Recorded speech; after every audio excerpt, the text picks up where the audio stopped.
Hey guys, it's Charles Austin here with the Liquid Blue Cabarete in Cabarete, Dominican Republic. And a couple, it might almost be a year now ago, I made a video about what waist leash I use for wingfoiling. And it was a budget option, which I have right here. It's this Velcro leash, right? If you're a kiteboarder, this probably looks familiar because every time you get a new kite, it comes with one of these leashes. So it's essentially a free waist leash that really does the job. You put it on as so, and it works out. And this is essentially, someone who kites would probably give it to you for free, or you could find this probably anywhere. And I've been using this for a long time. The only modifications I did was where there is a glue sort of adhesion, I stitched it up.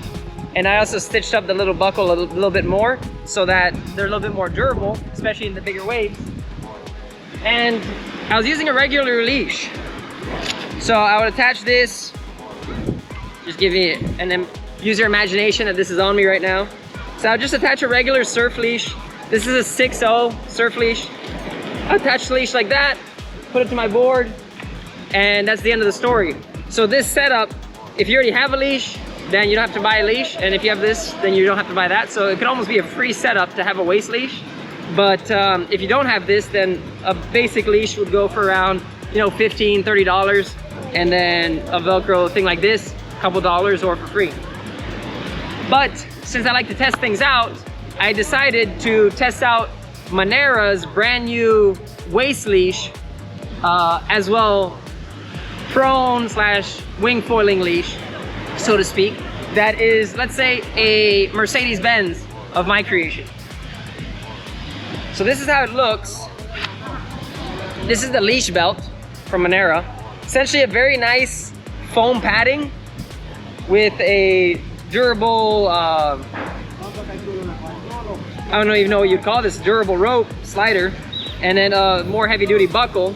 Essentially what they would use for a kiteboarding harness. And so as you can see, this harness comes in different sizes. Well, you can't see it comes in different sizes, but it does come in different sizes, small, medium, and large.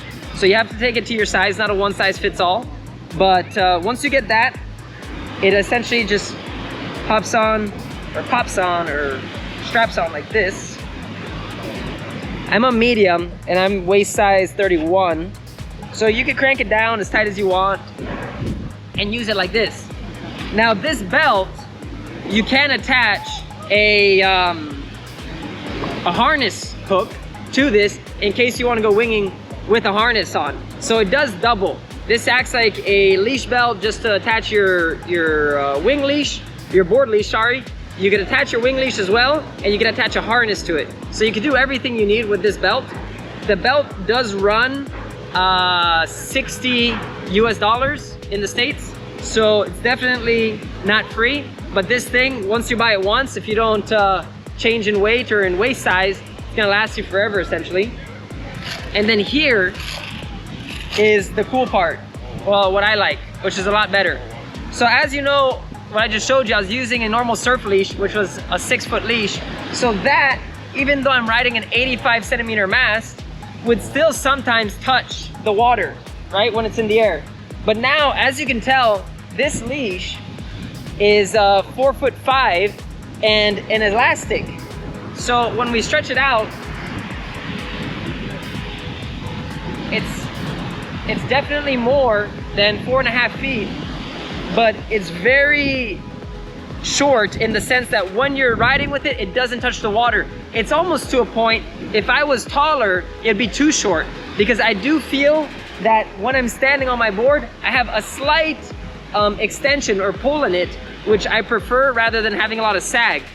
And this material, I don't know if you can see this, it's very, you can step on it, very squishy. So it's a very thin rope in the inside. It's gonna hold up. Probably if you're using it very aggressively, always falling in the waves, and you're using a bigger board, eventually it'll probably stretch out and lose some of that elasticity it has right now. But it comes in two different sizes, 4'5" and 5'5".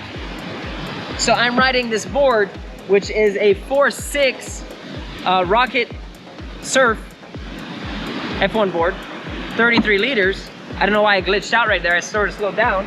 but it's 4.6, so it's essentially the length of the board. We could even test that out. So you see this board is 4.6 in total, and the leash when it's not retracted is, what is that, maybe 80% of the board. So it comes down to maybe 3 foot 5 plus or minus when it's just in its normal phase. And then once it extends way far enough where it's not in the sense of feeling endangered that the foil is too close or anything. So I've been using it now for maybe 5 or 6 sessions, and in those 5 or 6 sessions it's been amazing, and I'm actually really liking it now because it's a little bit more convenient. Once I have this all on, I still attach it the same way that I was attaching the old leash, which is like so. So once I have it on,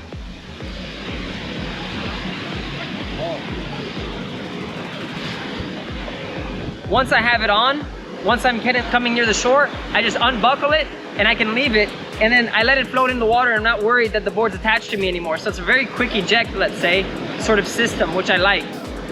But basically, if I was a wingfoiler and I had the option to get my hands on one of these, I probably would. People might say, you're adding one more element to the mix, but I would probably invest in a good quality waist leash because they're a bit more comfortable. And especially if you're riding bigger waves, then once you get pulled on it, you want something that's gonna really hold up, and you want something that also doesn't pull you in a way that might affect your body, let's just say. And in terms of this leash, it's the right length, at least for myself, and probably for a lot of others, for surf prone foiling and or wing foiling. And I like the fact that it doesn't touch the water at all. Yes, of course, when you stand, it is extended, but you're generally always near your board. And when it does get pulled by the wave, it goes sufficiently far where you don't feel like you're in danger. So in any case, guys, that's pretty much it for this video. I wanted to get this out to you. I wanted to test it before. I've had it now for a couple sessions. I wanted to test it before saying anything about it. And now it's been tested, and now I can say that I definitely would recommend this or something similar if you had the opportunity.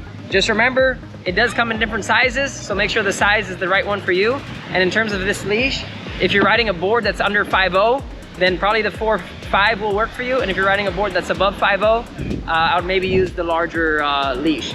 But it's nice, you can step on it. It doesn't really get in the way because it's pretty short. So it really works out well, and I'd recommend it. I'm not saying that using a surf leash is bad, or using the sort of MacGyver solution that I proposed it initially is bad, because I've been using it myself for over 2 years. But now they finally came out with this. I finally got my hands on it, and now I could definitely say that I'm gonna keep this and keep using it. And with that being said, guys, thank you very much for watching this video. Remember, we're coming out with more and more content here on the channel, so make sure to follow or subscribe. And if you have any questions of your own, drop them in the comment section below. If it's something related to F1 or MANERA, Cabarete, I could definitely try to help out with it. And our website, I'm gonna put it somewhere in this video or in the comment section, which is www.lbcabarete.com. We do wing foiling lessons, kiteboarding lessons. We got a shop here in Cabarete. We've been living here forever, and we have now seen a lot of people coming down because of these videos we've been making here in Cabarete for wing foiling, kite surfing, and it's a paradise. So I'll leave you with it, and we keep in touch. If anything, have a good one.